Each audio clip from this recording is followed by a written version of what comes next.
पुराने जमाने की बात है कि एक ऐसा बेवकूफ सा नाई था जो कोई काम सीधा नहीं कर सकता था। हत्ता के बाल काटते वक्त वह कान काट देता था और हजामत करते वक्त गला। नतीजा यह कि उसका काम ठप्प होता चला गया और वह अपनी चीजें बेचकर गुजारा करने पर मजबूर हो गया। रफ्ता रफ्ता ऐसा वक्त आया कि उसके घर में सिर्फ 2 चीजें बाकी बची, उसका उस्तरा और उसकी बीवी। यह फैसला करना दुश्वार था कि इनमें से ज्यादा तेज कौन है। एक दिन नाई की बीवी उसे बेवकूफियों पर ताने दे रही थी। वह बेबसी से बोला कि यह सब बार बार कहने का क्या फायदा है, मैं तुमसे मुत्तफिक हूं। मैंने कभी खुद से कुछ नहीं कमाया, मैं कभी खुद से कुछ नहीं कमा सकता और मैं कभी भी किसी को कमाने भी नहीं दूंगा। यह हकीकत है, अगर तुम काम नहीं कर सकते तो भीख मांगो। मैं भूखा नहीं मरना चाहती। बादशाह के महल में जाकर उनसे कुछ मांगो। शहजादी की शादी हो रही है और बादशाह गरीबों में खैरात बांट रहा है। बादशाह से कहो कि तुम्हें भी कुछ दे दें। नाई ने फिर ऐसा ही किया और बादशाह के महल में जाकर उससे कहा कि मुझे कुछ दे दें। कुछ भी? क्या दूं? बादशाह ने पूछा। अब नाई की बीवी ने यह तो नहीं बताया था कि उसे क्या मांगना चाहिए, और नाई का अपना दिमाग भी कुछ भी सोचने से महरूम था। नाई ने परेशान होकर कहा, कुछ भी दे दो, कुछ जमीन दे दूं? बादशाह ने पूछा। नाई की जान में जान आई और वह कुछ भी के मसले से बाहर निकला और बोला, हाँ, कोई भी जमीन दे दें। बादशाह ने उसे शहर से बाहर एक खाली पड़ी जमीन देने का हुक्म दे दिया। नाई घर वापस पहुंचा तो बीवी ने पूछा, तुम्हें क्या मिला है, जल्दी दो ताकि मैं रोटी खरीद कर लाऊं। नाई ने जमीन का बताया तो वह आग बबूला हो गई और उसे खूब डांटा और बोली, ऐसी गैर आबाद जमीन हमारे किस काम की। नाई बोला, लेकिन जमीन तो जमीन है, वह कहीं नहीं जाएगी और हमारे पास हमेशा रहेगी। बीवी बोली, तुमसे ज्यादा बेवकूफ कोई दूसरा है। ऐसी जमीन का क्या फायदा जिस पर हम काश्त नहीं कर सकते? क्या तुम्हारे पास हल चलाने के लिए बैल है? बीवी ने गुस्से से कहा। नाई मुंह लटका कर बैठ गया, मगर चालाक बीवी सोचने लगी कि क्या करें। आखिरकार उसने एक मंसूबा बनाया और नाई को लेकर अपनी जमीन पर चली गई। इसके बाद उसने नाई को कहा कि वह भी उसकी नकल करे और खुद गौर से जगह जगह जमीन को देखने लगी। मगर जैसे ही कोई आदमी उनके करीब आता तो वह ऐसे बैठ जाती जैसे कुछ भी ना कर रही हो। उसी जमीन के करीब ही जंगल में 7 चोर रहते थे। वह सारा दिन देखते रहते कि नाई और उसकी बीवी छुप छुप कर जमीन में कुछ तलाश कर रहे हैं। जब शाम ढली, एक चोर नाई के पास आया और उससे पूछने की कोशिश करने लगा कि उसे किस चीज की तलाश है। नाई की बीवी ने पहले तो कुछ देर टाल मटोल किया, गोया फिर थक हार कर कहने लगी, यह जमीन मेरे दादा की है। उन्होंने यहाँ अशरफियों की 5 देगें दफन की थीं, मगर हमें उनकी सही जगह बताने से पहले ही वह फौत हो गए। अब हम वह देगें तलाश कर रहे हैं। तुम किसी से भी यह बात मत करना, वरना वह देगें तलाश करके ले जाएगा और हम महरूम रह जाएंगे। चोर ने वादा किया कि वह किसी को भी नहीं बताएगा। मगर शाम ढलने, जब नाई और उसकी बीवी घर वापस चले गए तो चोर अपने साथियों को लेकर आया और 7 चोर मिलकर अपने हाथों से हल चला चलाकर खजाना तलाश करने लगे। सुबह तक खेतों की ऐसी हालत हो गई जैसे इसमें 7 मर्तबा हल चला दिया गया हो, मगर इन्हें वहां से कुछ न मिला। अगली सुबह नाई की बीवी ने सारे खेतों में हल चला देखा तो बहुत खुश हुई। फिर वह बीज उधार लेकर आई और जमीन में बो दिए। हल बहुत ही अच्छा चला था तो फसल भी बहुत ही अच्छी हुई। नाई की बीवी ने तमाम कर्जा चुका दिया और फिर भी इतने पैसे बच गए कि उसने कुछ सोना खरीदा और एक मटके में छुपा दिया। जब चोरों ने यह देखा तो बहुत गुस्सा हुए और फिर वह नाई के घर गए और उससे कहने लगे, हमें फसल में से हमारा हिस्सा दो, क्योंकि हमने हल चलाया था। नाई की बीवी हंसी और कहने लगी, मैंने तुम्हें बताया था कि जमीन में सोना है, लेकिन वह तुम्हें नहीं मिला। अब वह सोना घर में एक मटके में छुपाया हुआ है, लेकिन वह तुम्हें नहीं मिलेगा। इस पर चोरों ने कहा, अगर तुम सीधे तरीके से हमारा सोना नहीं दोगे तो हम खुद ले लेंगे। नाई की बीवी ने फिर इनकार किया और चोर वापस चले गए, लेकिन एक चोर घर में छुप गया ताकि रात को अपने साथियों के लिए दरवाजा खोल दे। नाई की बीवी ने अपनी आंख से उसे छुपते देख लिया। नाई चोरों से बहुत डरा हुआ था। उसने अपनी बीवी से पूछा, तुमने सोना कहाँ छुपाया है? बीवी बोली, ऐसी जगह छुपाया है वह किसी को भी नहीं मिलेगा। दरवाजे के साथ रखें, मटके में मिठाई के नीचे छुपा दिया है। चोर यह सुनकर बहुत खुश हुआ। आधी रात को वह अपनी जगह से निकला और मटका लेकर फरार हो गया। सभी चोर बाहर मिलकर जंगल में पहुंचे और माल तकसीम करने की तैयारी करने लगे। मटका लाने वाला चोर कहने लगा, नाई की बीवी ने बताया था कि सोने के ऊपर मिठाइयां रखी हैं ताकि किसी को शुभा ना हो। पहले मिठाई बांटकर खा लेते हैं, फिर सोना बांटते हैं। जंगल में गुप्त अंधेरा था। चोरों ने मटके में से टटोल टटोल कर मिठाइयां निकाली और खाने को मुंह में डाली। तभी सब थू थू करके थूकने लगे। नाई की बीवी ने मटके में मिठाई के बजाय उपले डालकर रखे थे। चोरों को बहुत गुस्सा आया। अगली सुबह वो नाई के घर पहुंचे और फसल में से अपना हिस्सा मांगने लगे। नाई की बीवी उनकी शक्ल देखकर हंसने लगी। इस पर चोर बोले, तुमने 2 मर्तबा हमें बेवकूफ बना दिया, अब तुम्हारी बारी है। यह कहकर वह तनतनाते हुए चल दिए। जाते जाते एक चोर दोबारा एक कोने में छुप गया और नाई की बीवी ने इस मर्तबा भी उसे छुपते देख लिया।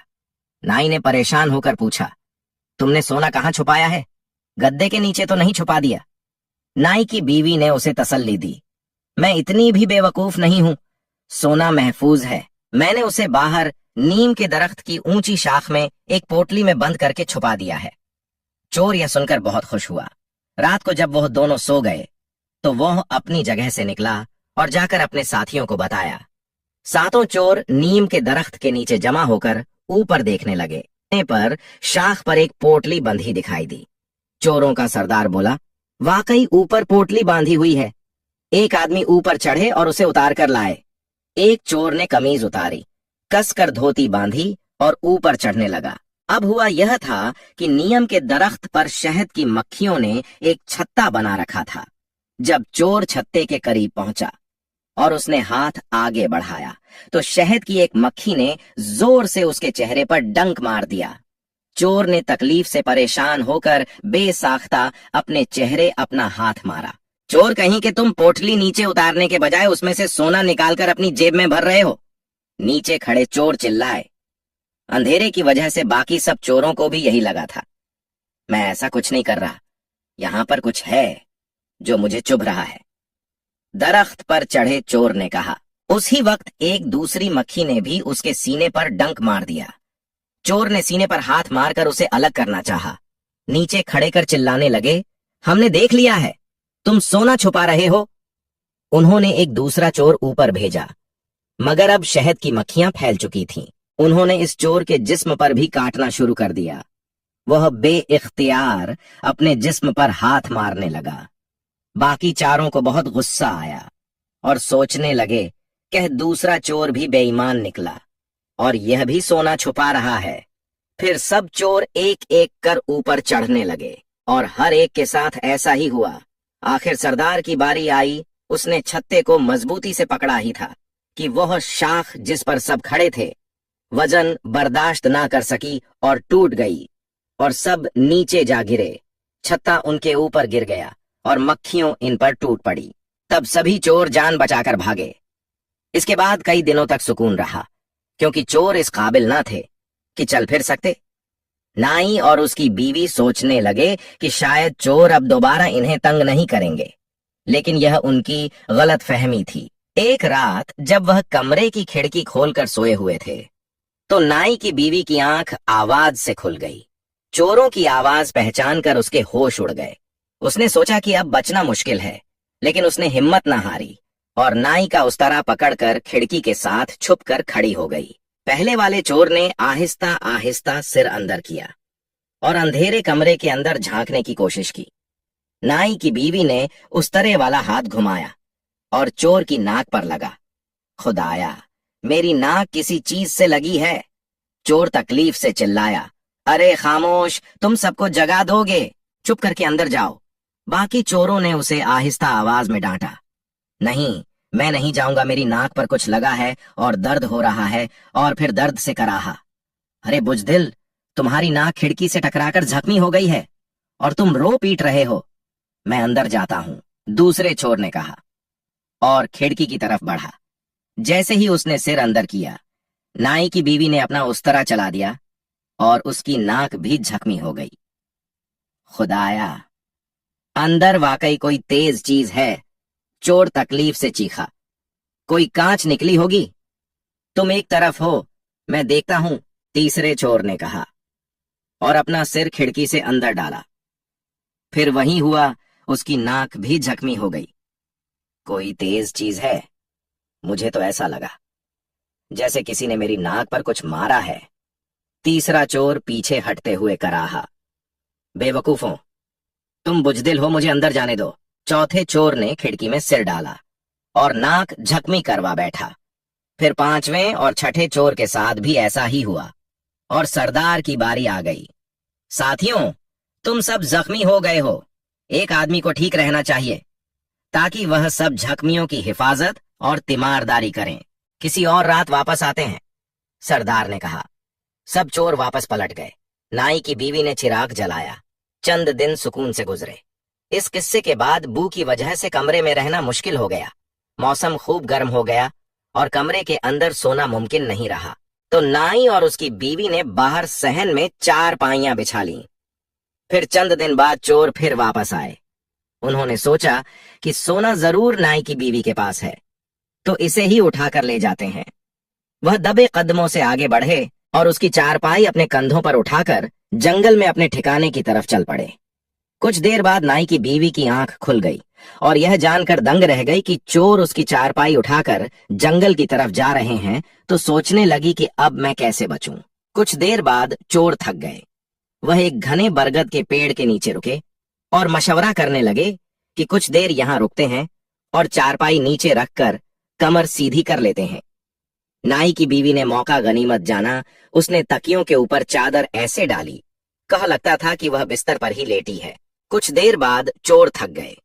वह एक घने बरगद के पेड़ के नीचे रुके और मशवरा करने लगे कि कुछ देर यहां रुकते हैं और चारपाई नीचे रखकर कमर सीधी कर लेते हैं।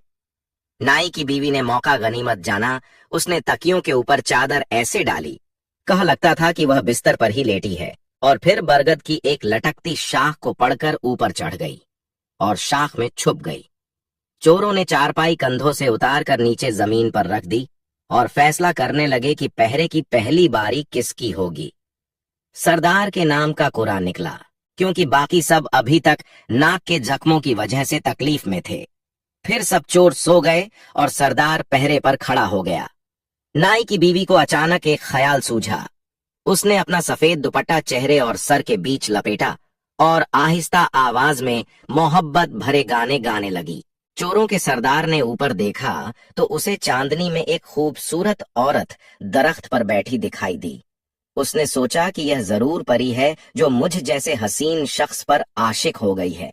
उसने अपनी मूंछों को ताव दिया और पूछा, कौन हो तुम? हसीना, नीचे उतरो, मुझसे खौफ मत खाओ। चोरों के सरदार ने ऊपर देखा तो उसे चांदनी में एक खूबसूरत औरत दरख्त पर बैठी दिखाई दी। उसने सोचा कि यह जरूर परी है जो मुझ जैसे हसीन शख्स पर आशिक हो गई है। उसने अपनी मूंछों को ताव दिया और पूछा, कौन हो तुम? हसीना, नीचे उतरो, मुझसे खौफ मत खाओ। परी ने जवाब नहीं दिया और आशिकाना गाने धीमे सुरों में गाती रही। सरदार ने यह देखा तो वह दरख्त पर चढ़ने लगा। जब वह परी के करीब पहुंचा तो परी ने एक आह भरी और मुंह दूसरी तरफ फेर लिया। इतना उदास होने की क्या बात है ए परी? सरदार ने बेताब होकर पूछा। नाई की बीवी ने उदास लहजे में कहा, मुझे लगता है कि तुम एक हरजाई हो और मुझसे मोहब्बत नहीं करते। लंबी नाक वाले मर्द हमेशा हरजाई ही होते हैं। सरदार ने उसे अपनी वफा का यकीन दिलाने की बहुत कोशिश की, मगर वह ना मानी। आखिर नाई की बीवी ने कहा, ऐसा करो कि अपनी जुबान को लंबा सा बाहर निकालो। मैं इसे छूकर जान लूंगी कि यह जुबान सच बोलती है या झूठ। चोरों के सरदार ने खुश होकर अपनी जुबान को बाहर निकाली। परी उसके करीब आई और उस्तरे को उसकी जुबान पर मारा। चोरों की नाक काटने के बाद नाई की बीवी ने उस्तरा अपने पास ही रख लिया था। अब सरदार तकलीफ की शिद्दत से जोर से चीखा और पेड़ से नीचे जा गिरा। क्या हुआ? दूसरे चोर जाग गए। सरदार ने ऊपर दरख्त की तरफ इशारा करते हुए कहा, लेकिन बोल ना सका। वह दर्द की वजह से बोल नहीं पा रहा है। लगता है सरदार पर जादू हो गया है, दरख्त पर जरूर कोई असरात हैं। चोर घबरा कर बोले। इसी वक्त नाई की बीवी ने अपनी सफेद चादर लहरानी शुरू कर दी और मुंह से खौफनाक आवाज निकालने लगी। चोरों की खौफ से जान निकल गई। उन्होंने बदहवास होकर सरदार को कंधों पर उठाया और अपने घर की तरफ भागने लगे। वह दूर निकल गए तो नाई की बीवी ने भी अपनी चारपाई सर पर उठाई और अपने घर की तरफ वापस चल पड़ी। सरदार की जुबान का दर्द कुछ ठीक हुआ तो उसने मुश्किल से बताया कि उसके साथ क्या हुआ था। चोर अब अपनी नाक और जुबान कटवाकर इस नतीजे पर पहुंच चुके थे कि नाई की चालाक बीवी से मुकाबला करना उनके बस की बात नहीं है। फिर वह बादशाह के पास चले गए और उससे इंसाफ तलब करने लगे कि वो नाई से उन्हें उनकी मेहनत का मुआवजा दिलवा दे। जब बादशाह ने सारा किस्सा सुना तो उसने चोरों को जेल में डाल दिया और नाई को अपना वजीर आजम बना दिया। बादशाह ने कहा कि जब तक इस नाई के सिर पर इसकी अक्लमंद बीवी का साया सलामत है, ये कोई अहमकाना काम नहीं कर सकता और हमें इसकी बीवी का साथ होते हुए इससे बेहतर वजीर नहीं मिलेगा। इस तरह नाई की बीवी की अक्लमंदी की वजह से उनकी चोरों से भी जान छूट गई और उनके हालात भी बेहतर हो गए।